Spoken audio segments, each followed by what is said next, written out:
Без реставрација на старата архитектура нема селски туризам и реканската и малешевската архитектура го носат со себе она што го бара европскиот тренд во градењето, еколошка градба од природни материјали, но реканската се спасува од заборавот. Го има следбеникот на познатите мијачки ѕидари, мајсторот Туто, кој поучен од 20 годишното искуство од Италија сам реставрирал десетина куќи во Маврово Ростуше.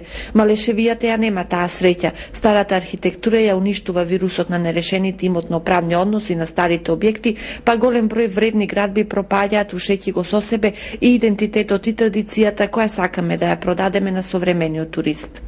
Вашиот регион гледам на вистина има многу ексклузивни објекти кои ги гледаме преку патот Каршија, значи кои се на вистина комплетно направени со земја. Тоа е и самиот терен овде гледаме многу богат со материјал кој на вистина може да се искористи. Берово го направи и првиот попис на културното наследство. Детектирани се 20 стари куќи кои го носат малешевскиот печат на градба и се приоритет за реставрирање. Заедно со Маврово Ростуше и Новаци со помош на ЦИРА се интензивира и соработката со Долна Нормандија на полето на развојот на селскиот туризам. Во Берово се очекуваат и првите туристи од Франција.